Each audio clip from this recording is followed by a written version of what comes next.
chilling tales for dark nights.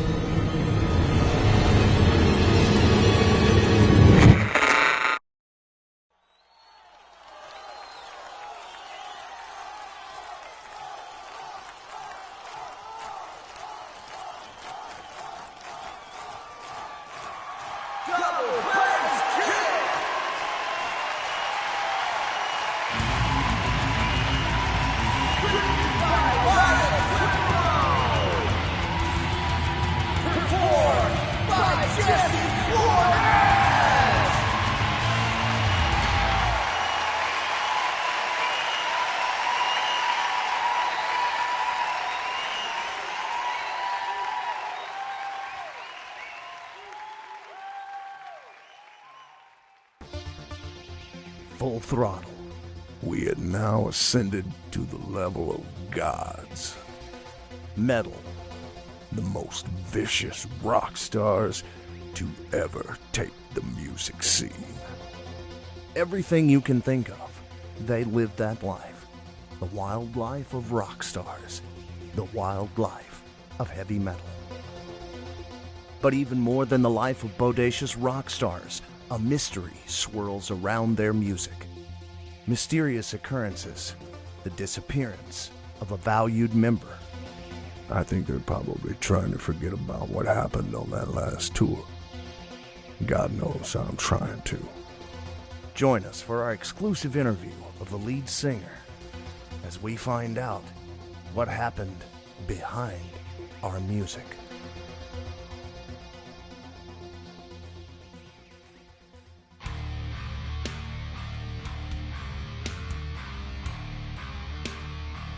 Life as a rock star is about as awesome as you might imagine. Girls, drugs, and access to practically anything you want. Nothing is out of reach. You make a phone call or ask your manager for something and you get it. The world is your playpen. And let me start from the beginning. I was in a metal band in the late 90s. And I'm not going to tell you our band's name, but we were big. Huge, even. There were 4 of us. Let's say our names were Mike, Tyler, Rocco, and myself. Miles. Mike was on drums, Rocco played bass, and Tyler was our lead guitarist. I sang. Well, I sang when I wasn't screaming my lungs out. And we started playing in Mike's garage when we were all in high school. And we got good. And we got really good. Now it seemed like everything fueled our passion and pushed us to write better songs. And we started playing in bars, small-time gigs, whenever we could get our hands on. People were taking notice. And people loved us. And why wouldn't they? We were maniacs. We thrashed around on stage and brought props to break. And we thrived off crowd interaction. It was awesome. It was turning into a full-time lifestyle the better we got. Soon we started declining smaller offers because the big ones began to roll in. And we didn't bother with college. Our musical talents were pumping plenty of income into our humble lives. And we all turned 18, we moved out of our parents' houses and got an apartment together. We lived like that for 2 years, rocking out, jamming, bouncing ideas off each other. Our first record deal came during that time. We recorded 10 songs in 3 months, and the album soared to the top of the charts upon release. And we were the talk of the town. Every rock station was playing our singles and singing our praises. It was crazy. It was a dream come true when we were 20 years old and had more than we knew what to do with. And so, being the brilliant young men we were, we started getting into trouble. Mike, our drummer, was the worst of us. He developed a coke habit that just wouldn't quit. He kept himself sober enough to play, but he was high almost all the time. Rocco smoked a ton of weed. He'd crack me up.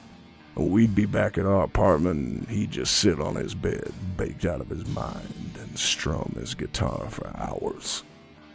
I honestly think some of his best work came out of those late-night fiddlings. Tyler liked women. Oh man, did he like women.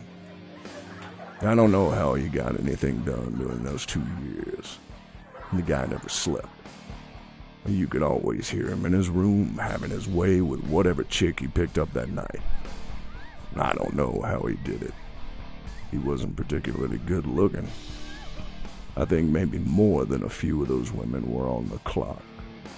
But who am I to judge? One of them got pregnant. I remember that much. She came to him for money one night and he told her to get lost, swearing it wasn't his kid. It probably was. And as for me, I like to drink. When we weren't playing a show, I was usually crushing a bottle of Maker's somewhere. I can't recall how many times I woke up in somebody else's bed covered in my own puke. The room reeking of stale cigarette smoke. And man, did I feel like a badass. I'd push whoever it was off me to light up another smoke, wash my mouth out with some whiskey, and get about my day. It was the kind of life every kid dreams about at one time or another. But it wasn't all fun and games, no. Because you see, something happened to us when we started touring. Something I can't explain. Something horrible that eventually tore us apart. And after our first album, we got a 12-city tour, something our manager Luke secured for us. And we were going to travel up the east coast of the States, playing in almost every big city along the way. Saying we were pumped was an understatement. Then we got the bus, packed our stuff, and headed to Miami. The following night, we played in the city's amphitheater, and it was a rush. The screaming crowd, the lights, the energy. I think I pulled a muscle in my neck. I was screaming so hard. The people couldn't get enough. We gave them a show to remember. I'll never forget Tyler jumping into the crowd and body surfing all the way around the stadium, laughing and high-fiving the entire time. The next night we played in Tampa. That was the night I first noticed it. Of course, back then I didn't think anything of it. And we were just about to hit the stage, the four of us just chilling in the green room, listening to the roar of the crowd, hungry for us to start playing. About 10 minutes before we went on stage, nature called. And I went looking for the bathroom. My bandmates told me to hurry up. That's when I first saw the door. It was purely accidental. My slightly drunk brain assuring me it was the restroom. The door was black and stood alone at the end of the hallway. No one was around it. The face of the door was slick, almost wet-looking. At eye level was a single word scrawled in red ink. Outer. Without thinking, I pushed my way inside, bladder ready to burst. As the door slammed shut behind me, I froze. I was enveloped in complete darkness. All sounds sucked out of the space like I was in a vacuum. I immediately turned, realizing my mistake, but couldn't find the door. I spun around, hands reaching for a wall, a light, anything. And that's when I heard it. Soft at first, but growing.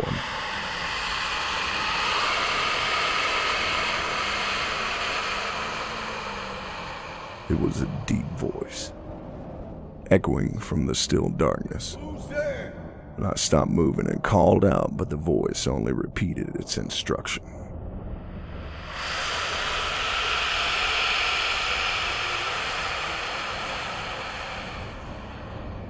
Now it sounded less like a voice, and more like wind rustling in the trees. Something warm tickled my face and I swatted at it. But my hand passed through empty space, and I realized the floor beneath my feet was vibrating slightly. A slight tremor running through my legs. Despite being completely blind, I felt like I had entered an enormous space not contained by walls. And I realized I felt amazing. It was like my energy levels had been refueled. My chest was bursting with raw voltage, and I felt like I could sing all night. Like every word of every song was suddenly sharpened, and their true meaning revealed to me.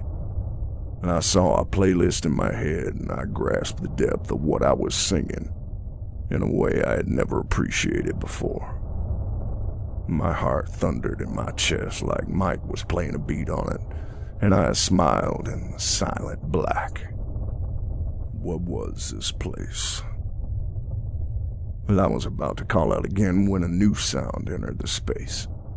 It was the soft ticking of a clock, far off in the distance. I focused on its steady rhythm, the satisfying pace at which it called to me.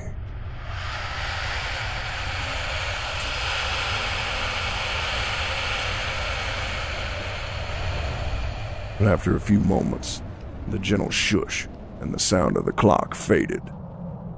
Suddenly, I was standing in the hallway again. The roar of the crowd rushed back into my ears and filled my head, along with the bustle of the crew and staff. And I shook my head and turned back to the door, and remained standing at my back, the door tightly shut, and that strange word on the surface staring red at me. Outer. And I sprinted back to the green room. No longer needing to use the bathroom, I felt like I could burst into flames. I felt like I was truly alive for the first time. As the guys and I headed to the stage, I told them what happened to me, and they laughed it off, too stoned or hyped to care. And I sang like a monster that night, the notes tearing from my lips with a vengeance and passion that only the best metal singers possess. Every note was perfect, every word wrapped in thunderous emotion. My voice was like gasoline, igniting the crowd and blasting us all into outer space. It was sick, dude. Even my bandmates seemed to notice how improved my performance was. At the end of the show, when we were back in the green room wiping sweat off our faces, they told me how crazy I had been on the stage. Tyler asked me why I hadn't always sung like that, and Mike just shook his head, smiling, and kept saying, "Damn, man," over and over again. Rocco slung his arm around my shoulders and asked me what my secret was. Again, I explained to them what had happened to me before the show. Now that the concert was over, they listened a little closer. Mike thought I was whacked out of my mind, but the other two guys seemed genuinely curious. I asked if they wanted to see the room, and all three of them nodded vigorously. I led them to the back, down the long hallway, and showed them the door. I tried to open it, but it was locked tightly. I pushed and shoved against it, but it wouldn't budge. Frustrated, I told them I wasn't lying, that something weird had happened to me inside. Now, they really thought I was crazy. I went to one of the stage techs and asked him if he had the keys to the room. He asked me what I was talking about, and when I explained what door I was trying to get into, he cocked an eyebrow at me and told me there wasn't any such room at the venue. I dragged him down the hall, my bandmate snickering at me the whole time, and showed him the door. The guy just looked at me and told me I should drink some water. And then what I was pointing to was a blank wall.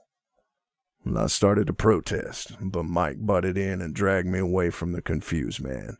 He told me to relax and just enjoy the afterglow of a good show. I let him pull me away, and we ended up meeting a squad of giggling girls who begged to hang out with us. Tyler, of course, enthusiastically invited them back to the bus, and so our nightly plans were sealed. And I spent the night in the back of the bus with some girl named Chelsea, only half concentrating on what I was doing to her. The night rolled past the windows as we headed for Charlotte, North Carolina, the next stop on our tour. Along the way, I wondered just what I had discovered, what had been inside the room, and what had it done to me. The next night, right before we were about to go live in Charlotte, I stumbled upon the door again. I couldn't believe it. It was exactly the same door as in Tampa. The sleek, black surface was impeccably smooth, and the stark, red lettering begged my attention. It read the same as before. Outer. I raced to get my friends, and soon we were all crowding around it. They looked as confused as I felt. But this time, when I turned the handle, it opened. Without hesitating, I ushered them inside. And when we all made it in, the door slammed shut behind us. Again, I was enveloped by darkness. All sound was pulled away, leaving us standing in devastating silence. And I felt blood pulse in my ears as I reached out, searching for a wall, a handle, anything. I bumped into Tyler, who jumped in my touch and cursed under his breath, asking me what this place was. And then we all heard it.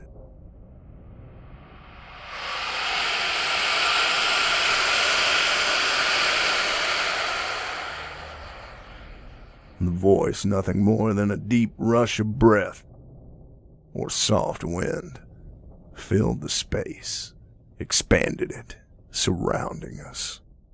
And I heard Mike nervously lick his lips to my left, and Rocco called out to the voice. It didn't answer. And then I began to feel it.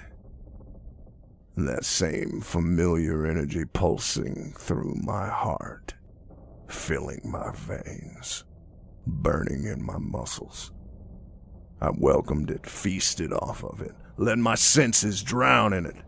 I could tell the others felt it as well, a mutual gasp running past their lips.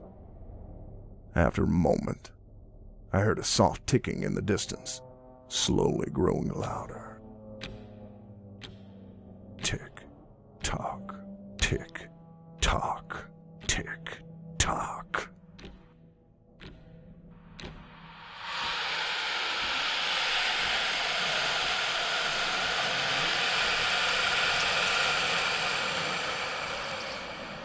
Again, the music we were about to perform swelled across my lips, bursting with new life and fresh perspective. And I drank it in, basked in its euphoric meaning, my pulse quickening with understanding. And that's when Rocco began to freak out. His voice shattered the serenity, a dry, hoarse cry.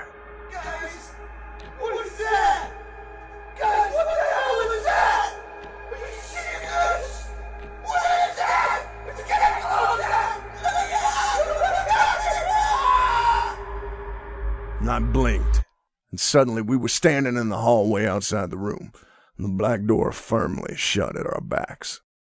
We exchanged bewildered looks, a grin spreading across our faces, except for Rocco. He was panting, hands on his knees, looking up at our smiling faces. What was that? Why did you take us in there? Did you see that? He gasped, wiping sweat from his face. I didn't know what he was talking about. None of us did. Right then, we were all lost in that incredible feeling. That vicious surge of power that tingled down our arms and legs. practically shooting out of our bodies. We heard the crowd calling for us, and we rushed to the stage. Rocco recovering enough to make it out in front of the screaming masses. And did we put on a show that night? We had discovered something special, and we all knew it. We felt it take us to the next level. And did it ever. That tour rocketed us to the top of everybody's hot list. Even people who didn't listen to metal were converted to our sound. The offers we got after that run were incredible, each one bigger than the last. And at every show, we found that door. And we went inside. Everyone except Rocco. Something about it had terrified him, and he refused to ever return with us. He warned us, told us, begged us not to go in. But we didn't listen. We made light of the situation, laughing at him as we pushed our way inside. The door always shutting behind us. No one else seemed to be aware of the door.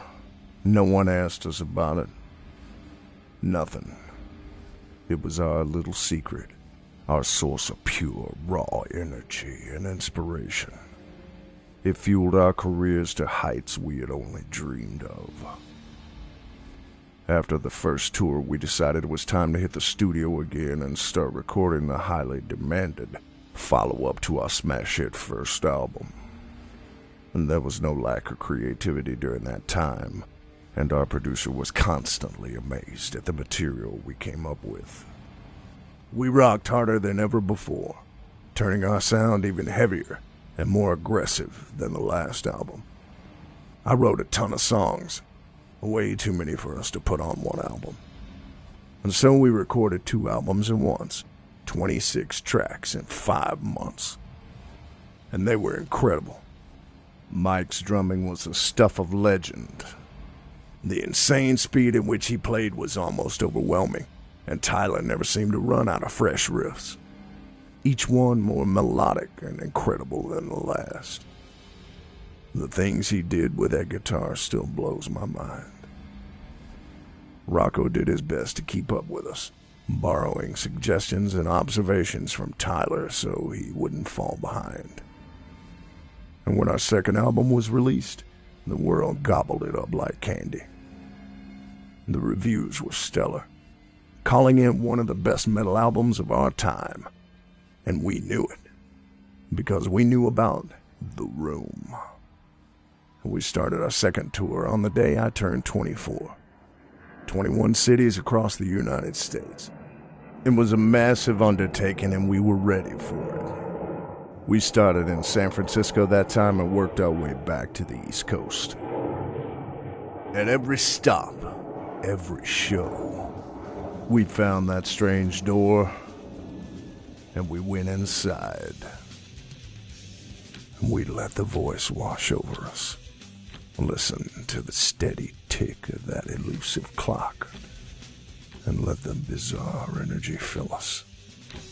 Rocco would always protest, warning us that we shouldn't go in.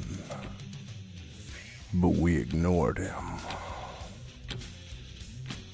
That tour holds some of my fondest memories. We were unstoppable. Like nothing could end the insane adrenaline push we were riding. Every day was a dream come true. Every city was another place we planted our flag. Every screaming crowd was another people conquered. It was metal, man, metal. After that tour, we all took a month off and just chilled.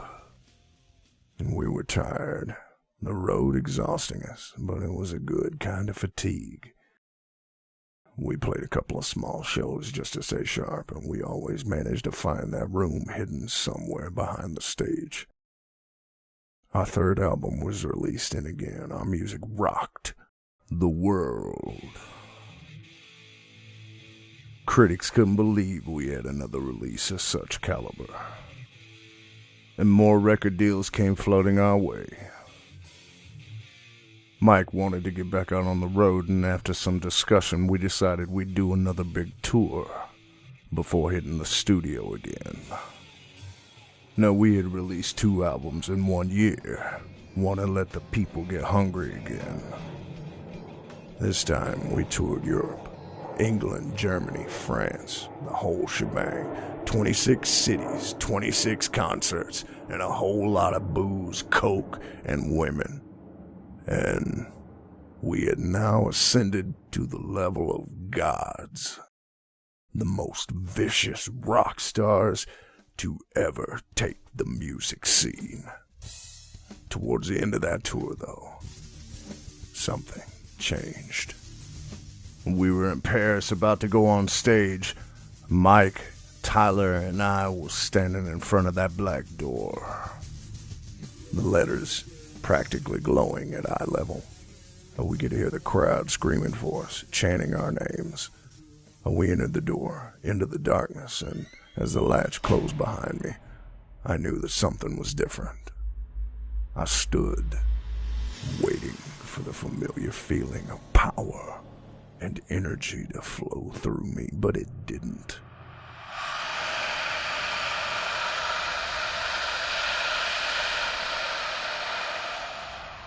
The voice cooed at us, a warmth across my face. The ticking of the clock began to echo in the far corners of the ebony silence, but instead of clarity, I felt something different.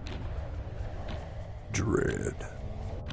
Crippling, heavy dread. It snaked up my legs through the vibrating floor and coiled itself around my throat like a wet snake. I heard Tyler gasp next to me, the feeling infecting him as well. And then I saw something growing on the horizon, impossibly far away. Color. Red. It bloomed like a sun, spilling out over a horizon that defied any logical understanding of space and time. And there was something in that red. I could hear it. Oh, so far away still. And it was calling my name. Fear exploded in my throat and my stomach rolled in terror. The deep-rooted dread threatening to suffocate me. I stepped back, raising my hands against the dawning crimson, and screamed. In a blink, and with a gasp, I found myself falling to the floor in the hallway as the world rushed back in on me like a tidal wave of noise and smell. Tyler stood gasping against the wall, one hand over his heart. He looked down at me, sweat dripping from his nose.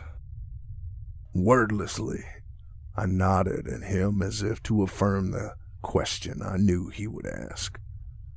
I had seen it too. Mike stood before us, grinning, asking us what our deal was. I asked him if he had seen it, and he just laughed and started sprinting for the stage. This was just routine for him. We had done this so many times that he was lost in the comfortable power I knew he was feeling. I looked at Tyler one more time and shook my head. I told him I was never going back inside that room again. The image of that impossible horizon stayed with me throughout the show.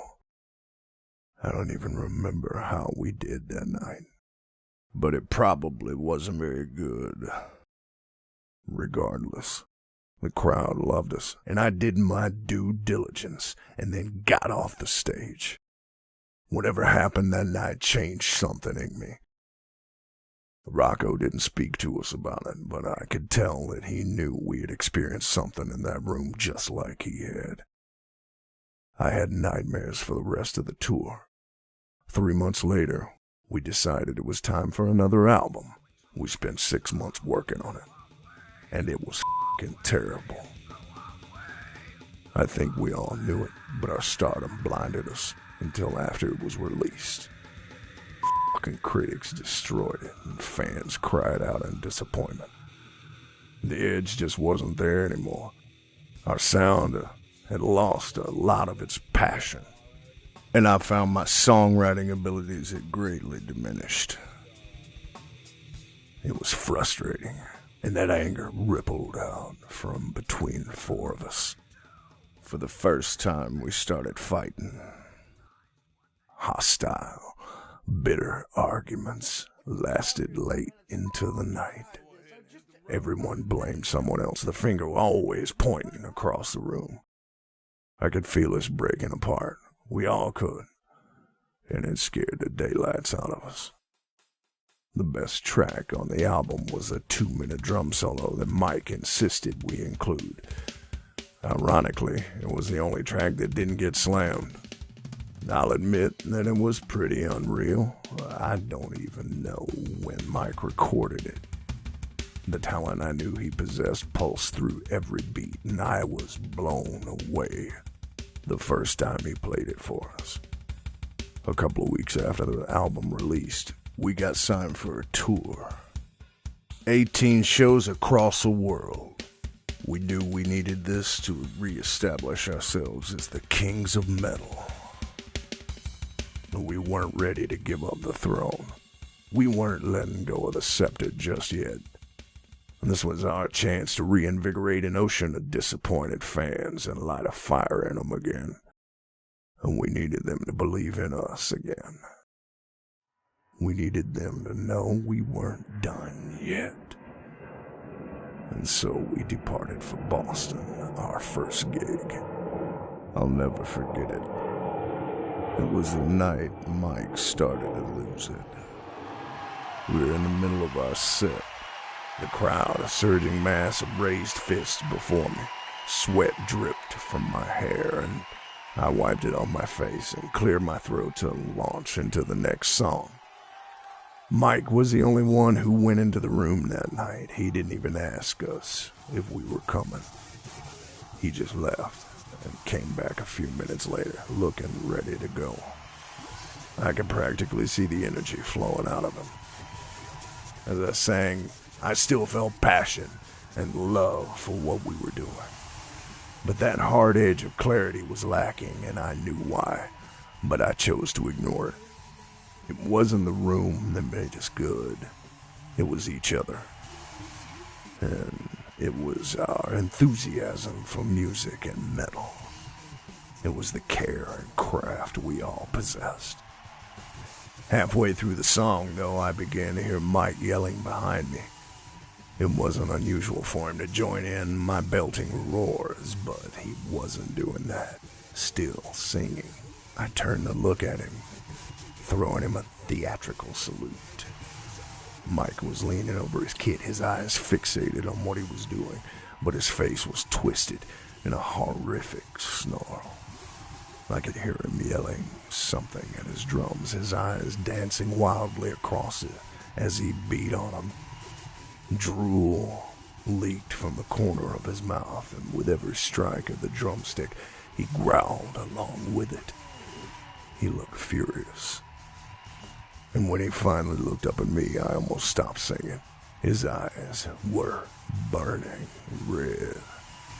2 sunken holes of burning depth. And then Mike vomited.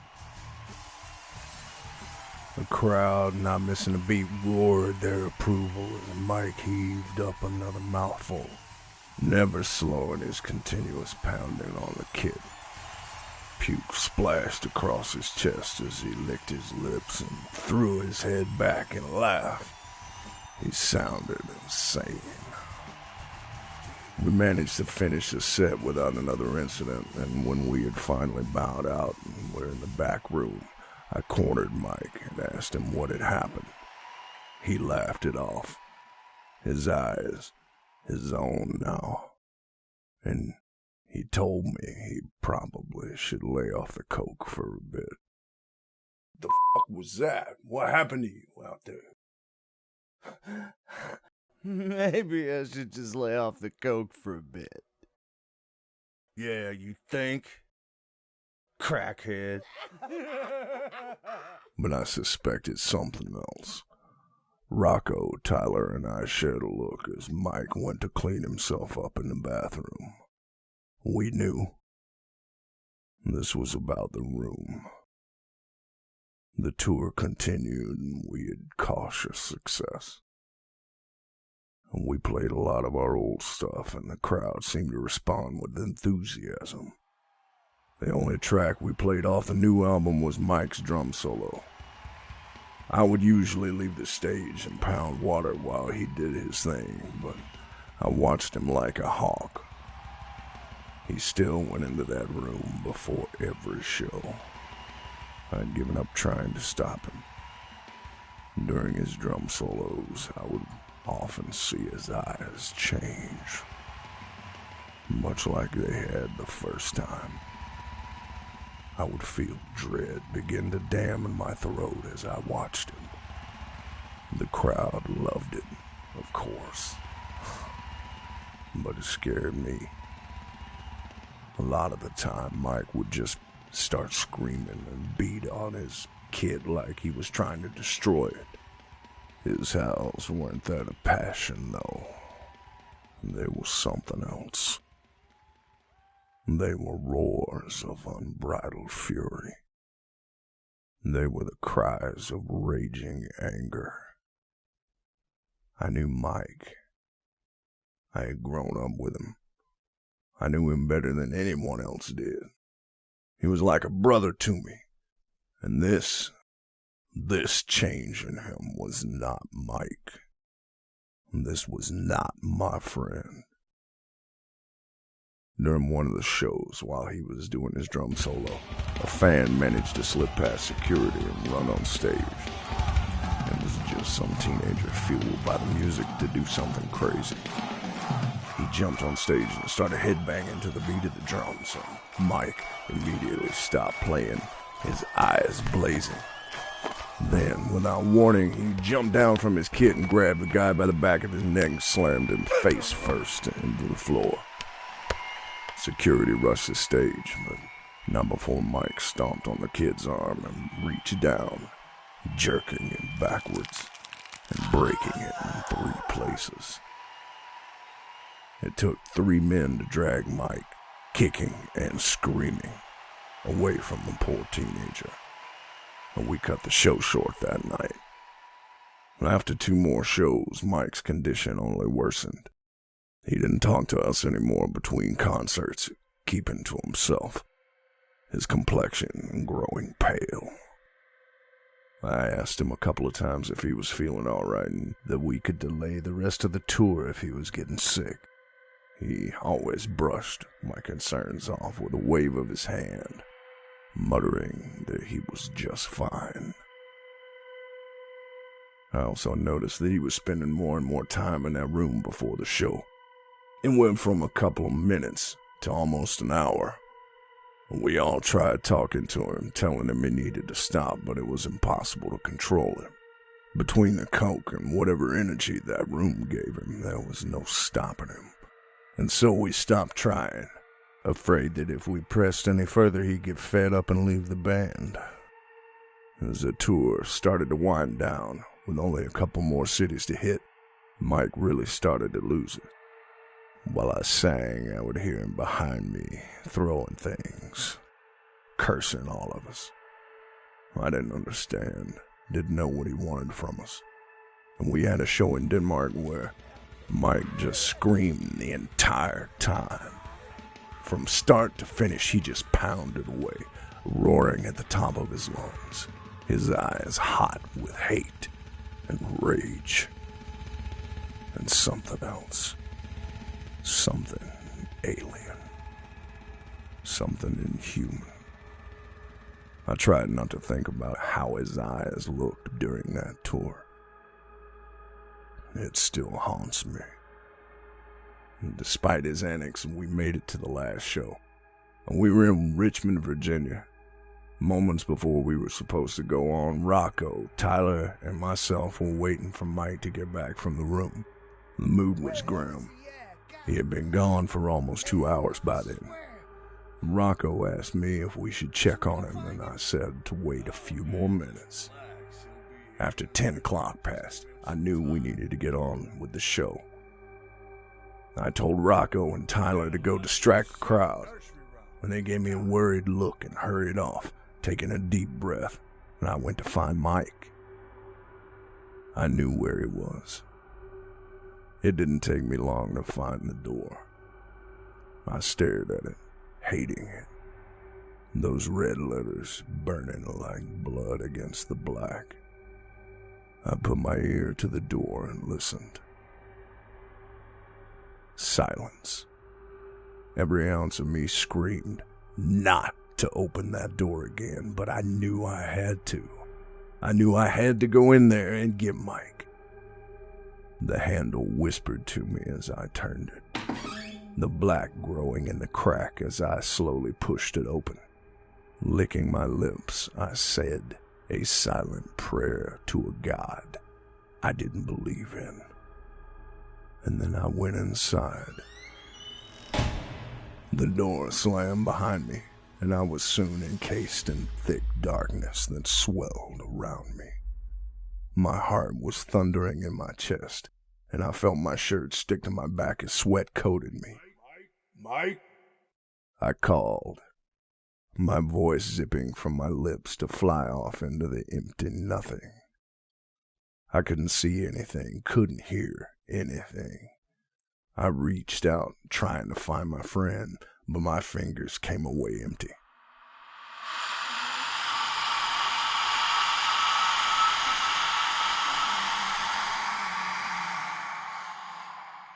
A shiver ran down my spine as the voice rose around me. Warmth kissed my skin with soggy lips, and I bit down, balling my fists, fear caressing me. Mike! Where are you? I screamed, feeling my sanity slipping away in this nightmare stillness.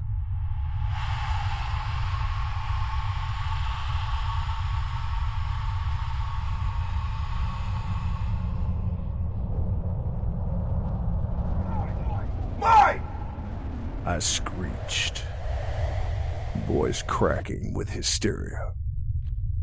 Tick, tock, tick, tock.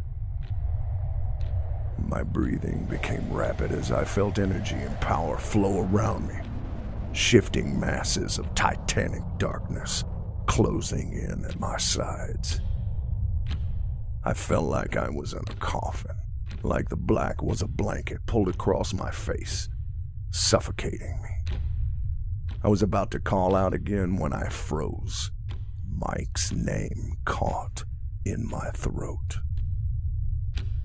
Forever away, a vermilion sun began to rise over the horizon.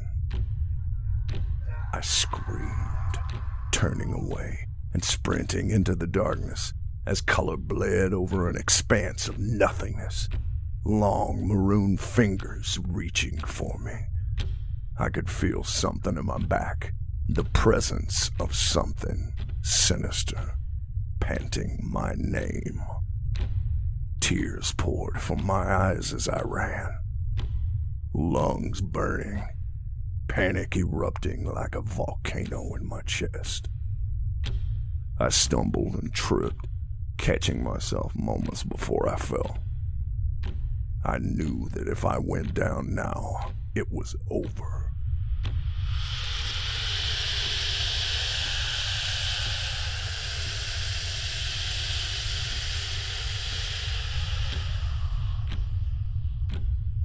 The voice rose on the horizon, coming with the color. The burning sun stretched across the impossible expanse at my back. Mike! I howled, lost in madness. And that's when I heard him from miles and miles away. He was crying, his voice echoing from the center of that horrific sun. I'm sorry. I'm so sorry. Run! Run! It's coming! Gasping, Mike's words bouncing across the void, I suddenly exploded into something. The force of the impact slamming the air from my lungs. I collapsed in a heap, my head striking a wall as color and noise rushed back at me. My vision swirled, and the world rocked before, slowly righting itself. My eyes focusing and adjusting. I was back out in the hallway. I had escaped the room. Still crying, I bolted up just as the door slammed in my back. I turned and jiggled the handle, pounding my fists against the smooth black. I sobbed for Mike, begged the door to give him back. But the door remained shut, weeping.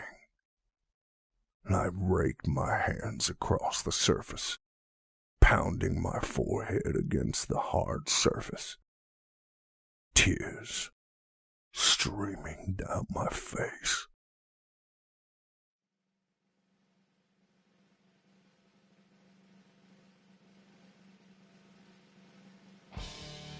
Soon, someone found me, calling others to my aid.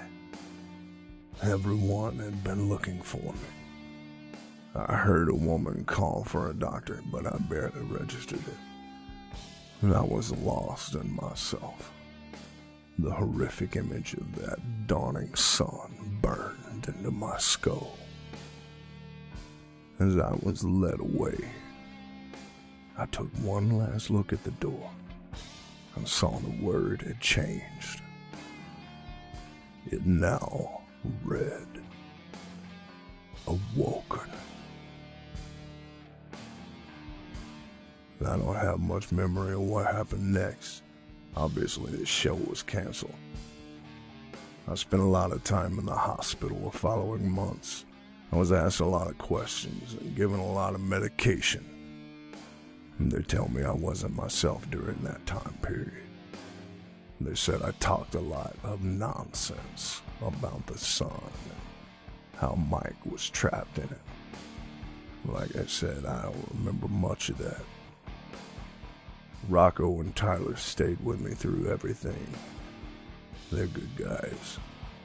Both of them. When I was finally released from the hospital, they made sure I was truly okay and then just disappeared. And I don't think they play music anymore. Something tells me they probably retired to a beach somewhere. I don't blame them. I think they're probably trying to forget about what happened on that last tour. God knows I'm trying to. Mike was never found. I was asked over and over again if I knew anything. I just shake my head. How can I explain to the authorities what happened when what happened was impossible? Given Mike's insane streak during our final months touring together, plus his coke habit, I think the police formed their own assumptions. As for me, well, I've tried to distance myself from the horrific events that took place that night inside that room. I've given up trying to make sense of it because I fear the madness hides behind the answers. I don't sing anymore. I think I've lost my voice. Instead, I think I'm gonna build a bar on a beach somewhere and spend the rest of my days in the sun. The darkness, it still scares me. And as for what remains of our band's legacy, forget it. I can't stand listening to metal these days anyway.